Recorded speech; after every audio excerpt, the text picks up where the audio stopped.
Alright, welcome back mga katiwala mga kamusika sa satuyang programang Buhay Asin Musika.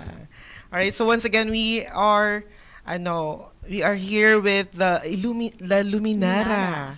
Ayan, so kaiba ng ulit ang Luminara, kaming Luminara Grupo. Good afternoon po once again. And of course, welcome sa kakaabot lang dito sa tuyang programa. Sa mga nagdadalan po, sa mga nagdadangog sa radyo, asin sa TV, nagdadalan sa TV, asin man sa live kang sa tuyang Facebook Live sa Radyo Veritas Legazpi. Good afternoon po. Pwede po kita mag-comment, pwede po kita magbumate, and babasahon mi po iyan maya-maya para sa inyong special shoutouts or sa mga greetings for this afternoon. Okay.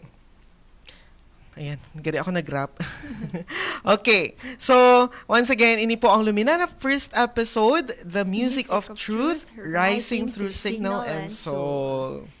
Ayan. Alam nyo ba mga katiwala, ayon sa 2025 survey, 67% ng mga Pilipino ang nag-aalala sa online disinformation at mataas ito sa kabataang edad 18 to 24 years old. Wow. Alam nyo, sa tingin mo kuya, Yes. paano nakaka-apekto ang social media sa mga opinyon at paniniwala natin sa araw-araw? Ayan, actually, diba? So, the social media really plays a very big role sa community tangon yan. This, modern time, diba, Ate Angela? Opo. Kasi halos lahat ng nakikita natin, ang nasasabi natin, ay galing sa social media. Hindi po ba? Yeah. And also, we can really access it ng super easy, diba? Kasi parang most of our youth, most of the people have the access na, they have the gadget. May mga mura ng gadget na pwedeng mabili. Tama Opo. ba? Tapos Grabe naman ang opo. Opo. Parang ang tanda ko naman na. Pagkapasok ko pa lang ng Facebook, TikTok, YouTube, kahit anong platform. Yeah. Kung ano ang viral, yun ang makikita mo agad. Totoo. Do you think it's po, kuya? Na-fuel niya ang mga opinions ng mga tao? Ay, oo.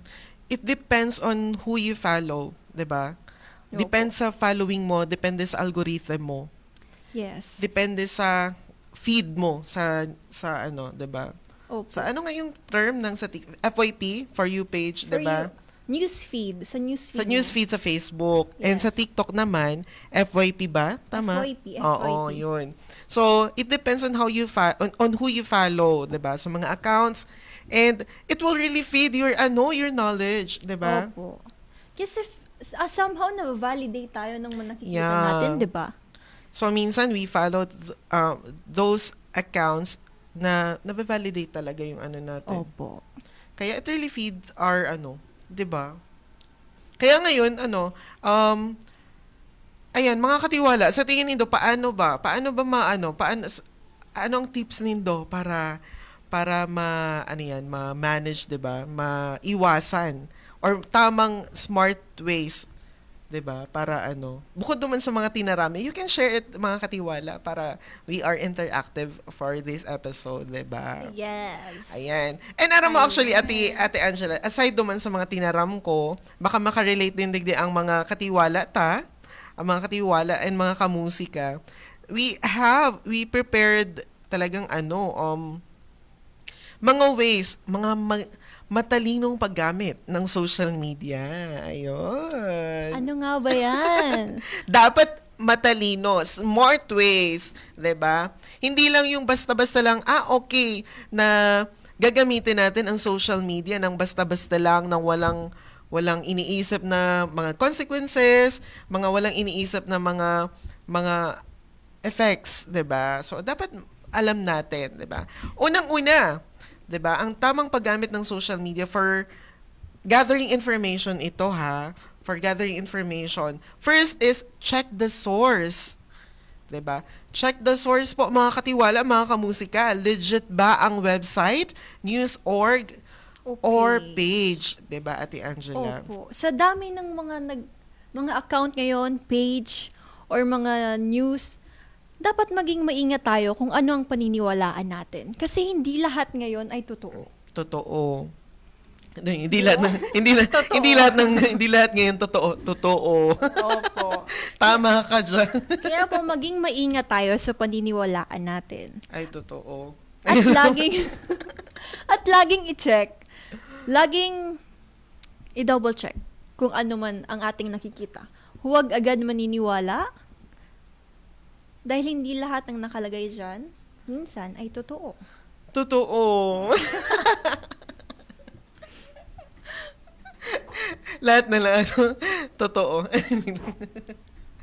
Ayan. So, ayan po, unang-una, once again, ang check the source. Dahil hindi lahat na nakikita ay totoo. Totoo. Yan, totoo. Okay, next. Cross-check facts. Ayan. Maghanap ng ibang source para kumpirmahin. 'Di ba? Opo. Eto, nakakonect na to dun sa check the source. Hindi pwedeng isa lang yung nakita mo. Yun ang paniniwalaan mo. Talaga, ma. Yes. Kaya dapat at least 2 or 3 ang source natin. Yes, ang mga sources natin dapat chine-check natin. Hindi lang basta chine-check but also differentiate the content. Opo. Kaya dapat Totoo. marunong tayo magbasa critically. Yes. Kasi, kuya. Comprehension. Opo. Ang ibang mga articles, mahalata mong fake siya kasi iba-iba ang mga nasa website. Ay, totoo. And ang fonts niya and ang content, sa first glance pa lang, makikita mo nang hindi siya totoo. Totoo. Totoo. 'Di ba? And also parang ano lang din naman 'yan, 'di ba? Parang if you nagpa-check nagpa-check up ka kunyari kay doc and minsan parang gusto ko ng second opinion. Opo. 'Di ba? Parang ganun lang din naman 'yon. Kailangan natin ng second opinion and we can validate the result, 'di ba? Kung ano man ang nakita natin, kung ano man ang nalaman natin, let's validate. Okay, tama. Okay. Oo nga pala Okay. talaga. Oo Diba? nga, totoo nga siya. Totoo. That's when you can believe the source is true. Totoo. Ano ba yan? Totoo afternoon tayo Totoo. ngayon. Okay. Diba? Okay, next. Ito naman, look at the date. Totoo. Look at the date. Yan, guys. Baka kasi luma na or paulit-ulit ang context natin, 'di ba, kuya? Yes. Ayan po. So, especially actually na napansin ko ini pag may announcement kay suspension of classes. Ayan. 'Di ba? Opo. Pag may totoo. Pag may mga announcement ng suspension, ayan, nangingirinutan na mag-repost pero last year pa palan ito. Opo. 'Di ba? Kaya always check the date. Yes, be vigilant talaga, be wise. 'Di ba? Mailing talaga ilingon kung ang date kang pag-publish kay itong content, 'di ba? Totoo. Kasi baka yun na nga, ginamit na, luma na pala, and Yan. out of context na, 'di ba? Totoo. Ano Ayan. ang ikaapat? Oh, Ano ikaw ang na. ikaapat, kuya? Ito ay read beyond the headlines. Huwag lang title lang babasahin natin, kundi pati ang buong content. Totoo. Kasi this is very important. Ito, kidding aside po, minsan, nag-generalize na kita kang buong news article na, okay, headline man lang pala. Pero ito pala na headline na ito, ginamit lang para, parang, Makatch ang attention mo. Pero di man nakatch sa attention mo para basahon. Di ba? Opo. Kaya kailangan siyang basahon talaga. Huwag masyadong mag-inugak. Di ba? Totoo. Oh. Kaya yan, guys. Ano ang Tagalog nun? Wag Maging tamad. Maging tamad. Wag maging tamad sa pagbasa ng mga news article. Kasi that's very important, guys. Hindi ganon. Hindi ganon. Hindi dapat ganon. Di ba, Ate Grace? Yes. Yes. Ayan, feeling ko naka-off din ang mic mo. Ay, I-on. i-on. Ayan. Ayan. Ayan. Tama. Oo. Okay na. Di ba tama, Ate Grace? Yes. Oh, di ba? Ayan, meron ka pa bang idadagdag, Ate Grace? Meron. Sige, go. Ano ba ang next na pwede mong ma-share? Go. Okay, so, para sa karagdagan, check the author. Credible ba siya o fake account lang? Yan, very important yan, di ba, Ate Ayan Grace? po. Ayan. So, bago tayo mag-share, guys, ng mga post, i-check muna natin kung sino ang author. Credible ba siya? Totoo ba siya? Totoo. Or fake account lang? Di ba, kuya? Totoo. That's true. Ayan. So, ayan po. Sabi ni Ate Grace, check the author. Credible ba siya or fake account lang? Diba? Opo. Kasi, paano ba natin malalaman kung credible or fake account?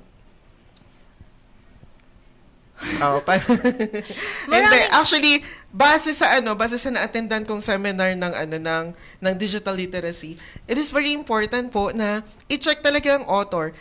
Lalo lang mo niyan, sa TikTok, ang dami-daming, hindi porket trending siya, hindi porket madami ang likes, credible source na siya. Opo. Kasi ang Totoo. daming vloggers na nagmi-mislead ng information.